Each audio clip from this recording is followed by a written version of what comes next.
Hmm.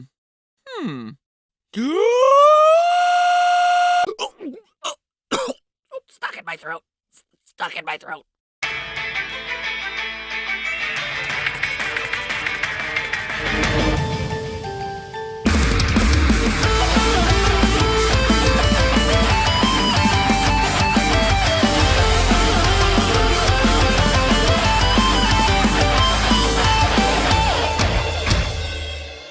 Hello, Internet.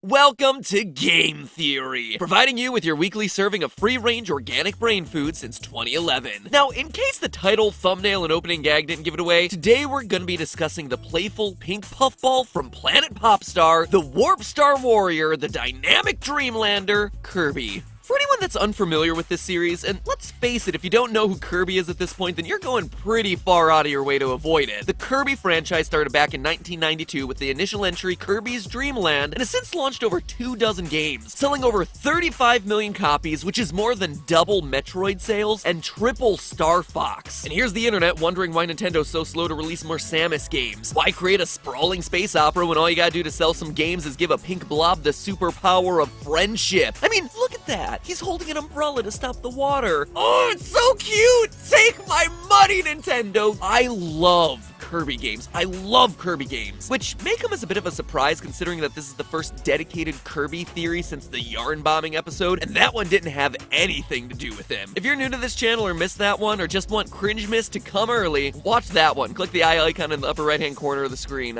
You will be, I don't know, good luck. You will be mildly entertained and confused why people still think the early days of game theory were better. Anyway, the holiday season always makes me think of Kirby. Kirby Superstar was my all-time favorite birthday present growing up. My birthday's in November, so I associate with the holiday season. And two-player epic yarn around Christmas was the way Steph and I celebrated getting engaged when it was too cold outside in New York to do really anything else. So I wanted to take some time today to look at Kirby. And I mean, really look at Kirby. Because what the heck is he supposed to be? Sonic is a hedgehog, Crash is a bandicoot, Mario is a homo Nintendo-ness, which is a whole nother episode. But Kirby is a, what, Popstarian? What exactly does that mean? We know that this is a universe with Earth on it, post-apocalyptic frozen over Earth, but Earth nonetheless, so it can't be too far outside the realm of our own biology. So I took to the internet, scouring the pages of the web for information, clues, anything that would help me scratch this itch, but to no avail. No one knows. Even Masahiro Sakurai, the creator of Kirby, claims to not know what his own creation is. Well, all of that ends today. What exactly is Kirby, you ask? Well, loyal theorists, brace yourself for this one because I think I've solved it. Kirby is a single-celled organism known most commonly as an amoeba. So grab yourself a hyperactive lollipop and hop aboard your Warp Star because it's long past time I tackle the science behind this sucker. Kirby's body is a strange one for sure, but it does have consistent behaviors throughout the series. For one, we know his body is elastic. Notice here that the force of him hitting the ground causes his body to shift to the side of impact, then bounce back to normal. It's a lot like a water balloon bouncing off the floor when it's dropped. When he runs, we clearly see that the force of the wind against his face deforms him a bit too. These details about his movement suggest that Kirby doesn't have a solid internal structural system, and instead is just a giant ball of fluid. But we don't just have to guess that, we can actually scientifically prove it with an X-ray of Kirby. You might call it Kirby's Inside Story. Different franchise that was just wrong and stupid, Pat. But you may be asking me right now, how do you get an X-ray of a fictional character? Easy! The original Smash Brothers. Yeah, of all places. In this game, and only in this game, when characters are electrocuted by Pikachu, you can see all of their skeletons. Hey, Captain Falcon, looks like you might be missing a rib or two there. Star Fox, I'm a bit concerned that your tail is literally one giant bone. But across the 12 characters in the game, 3 show themselves as not having a skeleton. Can you guess which 3?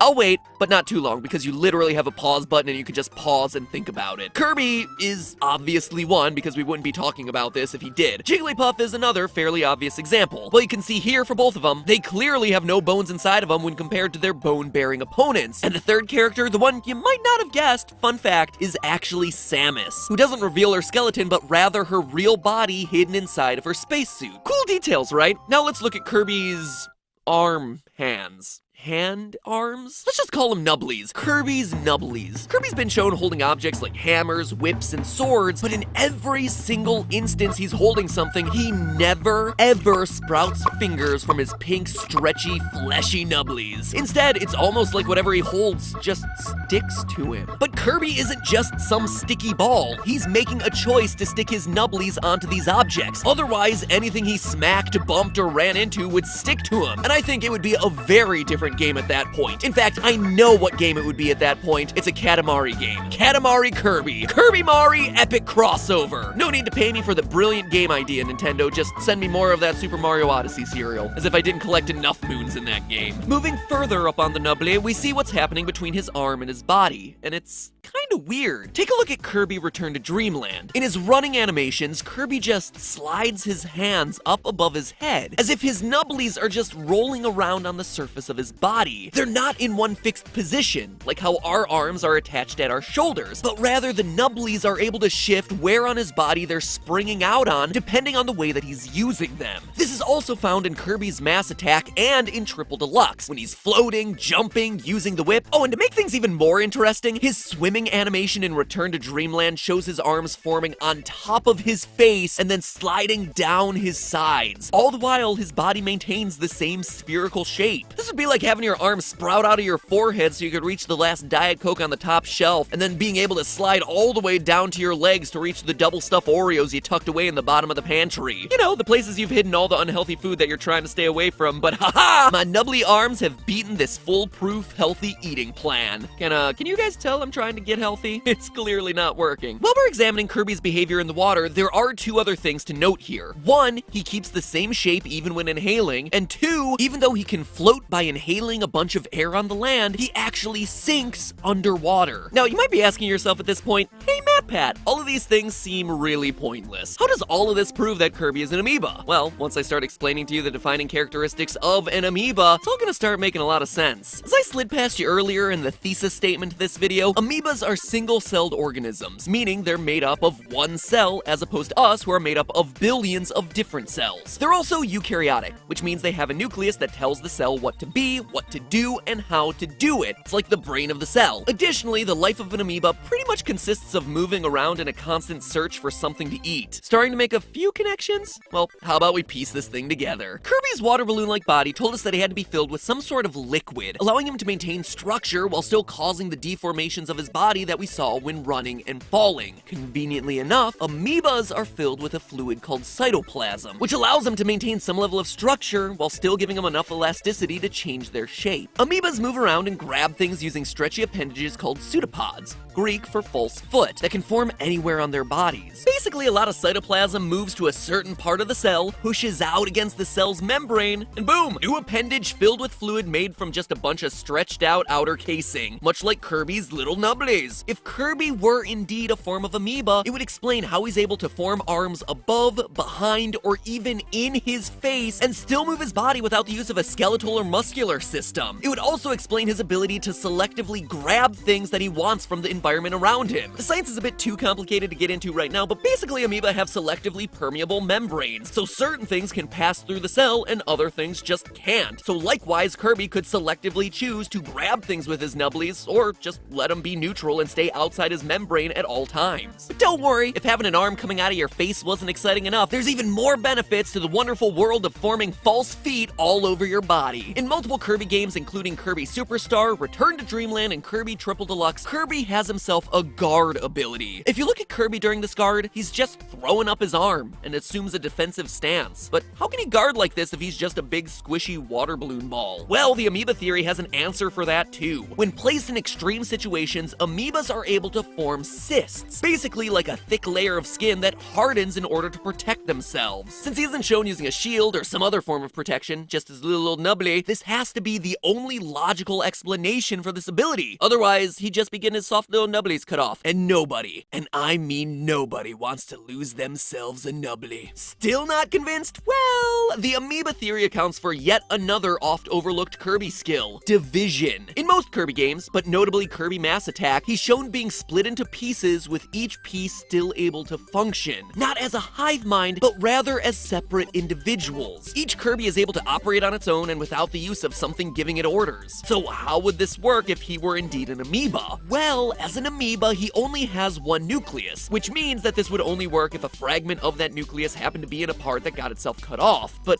what are the odds of that? Have I written myself into a corner? Have I disproven my own theory? Have I written too many rhetorical questions? No. Of course not. I'm adding all this in for dramatic effect. Are you sufficiently dramatized? Have I delayed this long enough? Was this a terrible meta moment for me to put in the first place? Yes, yes, yes, yes, and yes. Here's the big reveal. Generally, amoebas are microscopic, but there are some that are shockingly large. A xenophyophore is a deep water amoeba that can grow up to 20 centimeters. That is 8 inches in diameter. Stop and think about that. That is the length of a fork for one cell.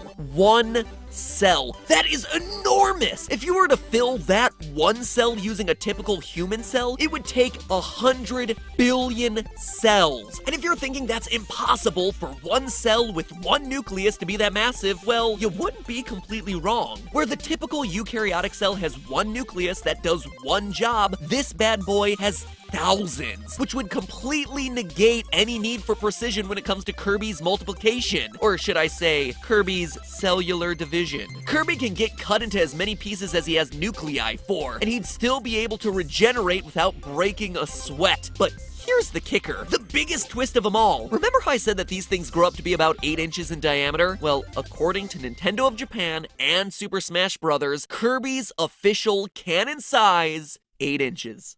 Mic drop. So yeah, if you're not convinced at this point, you're just being stubborn. Everything from his physical attributes, the way he moves, the way he holds things, the way he defends, he hangs on to things, even how he can divide and still function can all be explained by him being a pink 8-inch sentient amoeba. But, you know, there's still one ability Kirby has that you might be waiting to throw back at me. One thing I've tried to avoid this entire script. One piece of evidence that I have yet to reveal that will not only prove with absolute certainty that he is in fact an amoeba, but also answers one of the biggest mysteries surrounding Kirby. Nay, video games in their entirety. Yes. I'm talking about Kirby's copy ability. Since the second installation of the Kirby series, he's had this inexplicable ability to ingest living opponents and copy their powers. While there have been a bunch of speculation as to how this all works, I'm about to hit you with the definitive answer. Kirby's special ability to copy is just an amoeba's special ability to perform endosymbiosis. If you break the name apart, endo means inside, and symbiosis is a really close interaction between two things. Put that together and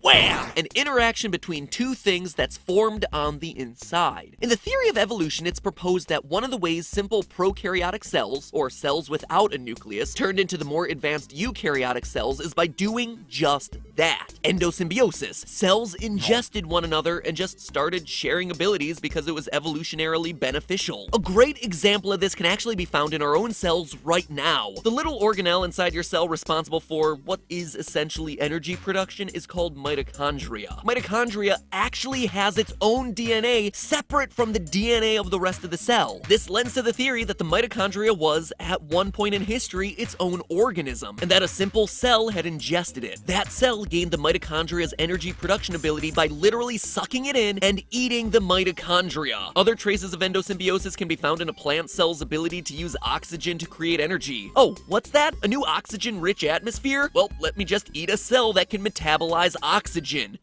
A fuse that needs lighting? Glad this flamer enemy was around so I could suck it in, ingest it, and grab its flame breath. In the simplest terms, endosymbiosis is essentially an amoeba eating another living cell, obtaining whatever that cell had, and through a very complicated process involving the reading and writing of genetic codes, filtering out what it does and doesn't need, all in the name of survival. And when you stop and think about it, this is exactly what Kirby's copy ability does as well. He ingests the enemy, a living enemy, mind you, and only takes what what'll help him survive. Kirby doesn't eat a Waddle Doo and suddenly gain its giant eyeball because he already has eyes, and having 2 eyes is actually an evolutionary advantage. Instead, he gains the Waddle Doo's beam ability, something that will actually help him to survive. And when he's done with the ability, poof, DNA exits his body in the form of a star.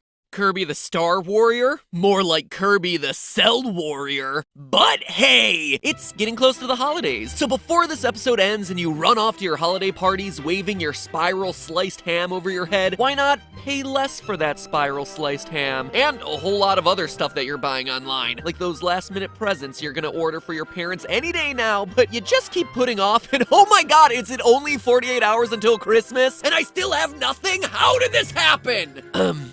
I may or may not be speaking from personal experience. Anyway, while you're shopping for those gifts, use Honey. It's the sponsor for today's episode. Honey is a free browser extension you can download using the link in the description that literally scours the entire internet for all the promo codes, coupon codes, free shipping deals, everything that could possibly save you money when you buy stuff online. It is completely free all the time. You literally never have to pay for it in any way, and like your own personal private Kirby, it sucks up promos online and automatically puts them onto everything that you buy. This is no joke. We over here at Theorists saved $70 on a camera that we just bought last week. I was like, oh, that's a camera that I want us to upgrade to, and Honey was like, oh, here it is for $70 less without you having to do any research on your own. Just, hey, you're gonna buy this thing? Well, let me save you 70 bucks on it. It is literally that easy. It is great. And Honey works at all the places where you would actually want to buy things, like Amazon, Macy's, eBay, even on travel sites like Expedia for buying your plane tickets home. I used to be that guy who was really into finding coupon codes, but I just gave up because they were always invalid or out of date or something, or they came from a really spammy website. But Honey actually tests all of the codes for you without you having to worry about it ahead of time, so that kind of stuff doesn't happen. So stop procrastinating, get shopping, and do it with Honey. Download the extension for free using the link below in the description. Go now! Seriously, get off the naughty list and get the presents that you need while saving some cash for yourself. Maybe save up some of that cash for some Game Theory merch that might just be happening to roll out at the beginning of next year. Nudge, nudge. But in all honesty, we just got test prints back from the new stuff, and it is great. So save that holiday money, save even more money by using Honey, and stay tuned. Now, if you'll excuse me, I really do need to get those presents for my parents. We did, in fact, buy a camera for ourselves last week and save money, but, yeah, I still haven't bought those things for my parents yet. So I'm gonna go do that. Bye, guys.